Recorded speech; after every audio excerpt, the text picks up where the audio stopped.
Hey guys, it's Maya. Welcome back to my channel. Some of you may have watched my results day video, and I'm just going to be giving you some general tips on how I achieved those grades and what I did to get them. So if you're in year 12 or you're going into year 13, this will be really helpful for you. My first tip, and I've always said this, is active recall. If you are not actively revising, it's passive revision. So by active, I mean flashcards, blurting, practice questions without any notes on, revitalizing any information that you went on over out loud. So just always being active. Passive forms of revision is usually note taking, writing out pretty notes, mind maps. So make yourself a timetable. I will show mine. I'll try and insert an image here of what my timetable would look like.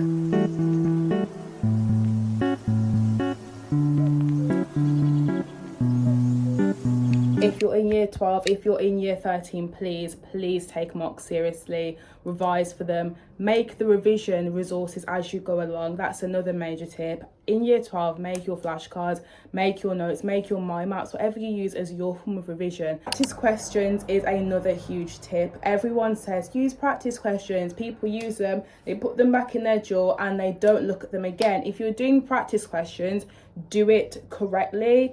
Use them. Learning. If you've got a whiteboard, get yourself a whiteboard, get yourself whiteboard pens if you haven't already, and then blurt out everything you know about a topic. Literally blurt. So I'm going to go into ways I actively revise. So with flashcards, everyone pretty much knows how to do flashcards. Obviously writing the question at the front and then the answer at the back. I'll show a few examples of that. So I'm just going to show an example from paper 1 geography. You want to section, I found it useful to section off my flashcards with the heading titles, topic 1A, 1B, 1C, 2A, 2B, 2C. So I have the information or a question that I'd write, and then everything else is on the back. So with geography, personally, I did physical written flashcards, but with sociology, I used Anki. Another tip that I have is build yourself a routine. Get a routine and stick to it. You come back from sixth form, what's going to distract you? Probably going on your phone, maybe having a scroll, watching a movie, things that are going to distract you. Try and be disciplined and limit yourself to distractions because you want to be focused within your A levels. So how many hours you revise is definitely subjective to you, your work ethics. You can't really compare how many hours I did or someone else does after school, and the hours doesn't matter, it's what you're actually doing. But I'd say anywhere from 2 to 3 hours, that is good, but you're still giving yourself a nice break when you come home about 4 or 5 o'clock. Weekends, if you have a part-time job, I personally had a part-time job, so I was working Saturday evenings, so I would use Saturday mornings to revise. That was just my routine. If you look at these are the written names for the theories you need in sociology. Ethnic differences, internal, I had a list of all their names. So before the exam, you can look over what did Davis and Moore say? Oh, what did Ball and Whitty you need to know their names. That is just it for sociology. If there's any statistics, that's another thing. You need to remember some statistics for sociology. It's really good for introductions, for your 30 markers, your 20 markers. So here is just a walkthrough of my Anki deck for sociology. You can see I've laid it out in a very coherent and efficient way where I could learn and pick a module out of sociology that I wanted to study for that day. So here's an example of my gender flashcards. I did have a lot of information on here, but just find what works for you.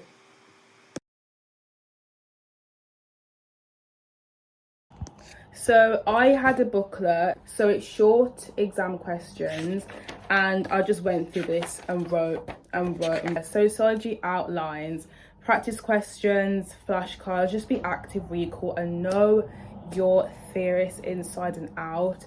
If there's a certain part of sociology that you like, watch a documentary about it. There's loads on there, especially for ethnicity, education. There's families about what certain theorists have said and their own studies, which can then help you for theory, methods in context, all of research method, all of that. Watch YouTube videos as well. Like, it's your day of your mock exam. Put a list up here of some of the sociology YouTubers that I would watch. Very, very good for the morning. You want to refresh your knowledge, you want to briefly look at this. Like, it's so good. I'll leave in the description as well. You definitely want to be active with what's going on in society as well. It can just push your enthusiasm and kind of your interest towards the subject if you like it. Geography. So geography tips. Know your textbooks kind of like inside and out. You will have a side where you're going to lean towards. So say you don't like physical as much as I did. I revised physical paper 1. I had to go over it inside and out because I just knew that with paper 2, human side, I would enjoy it. And it's just different, like, because I like sociology, then geography, the human side, definitely helps with it. Like, it's about perceptions, like places, people making, jobs, tourism, like, you know what I mean? Like, it's just a good topic to like go over because they'll come up in any question. I didn't think a case study could come up for paper 1 8 marker, but it did for OCR. So just make mind maps, do your flashcards, know your content, know your knowledge. Pretty much it for geography. It's just up to you. It's more subjective to how you want to revise it because it is knowledge based. Boy, I feel like a lot of people know that was my struggle subject. That's the everyone has their subject where it's like, oh, this is my least favorite subject because I find it hard. English was that for me. Ended up getting an A star, which to this day I'm still like, I can't believe it. But reread your text. Go read it 2 times, 3 times.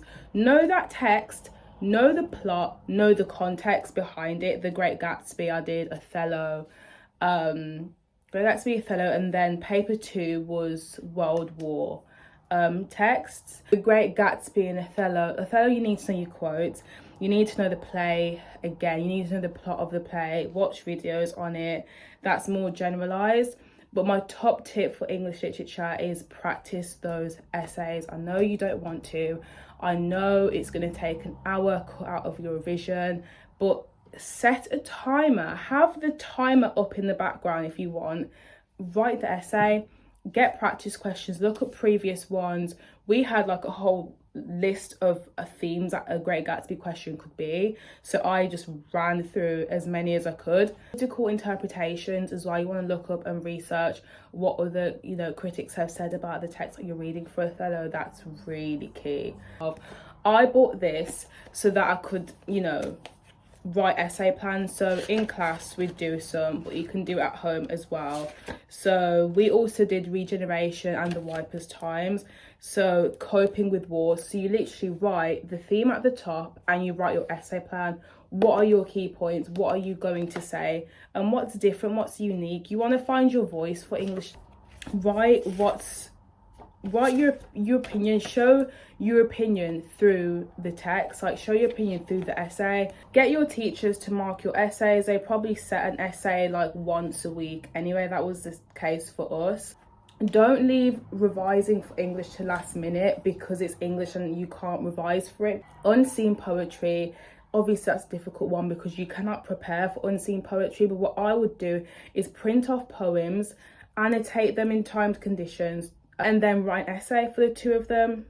Pick a theme, or if there's ones online, choose the ones that are available on AQA website if you're doing AQA. Just wait for your unique voice to come through. But until then, practice and practice. Go on Google Scholar, search your book, whatever book you're studying on Google Scholar, highlight things, write down what that person said. It's a critical interpretation, and annotate it. Secondly, also learn from what your teacher's commenting about your essays.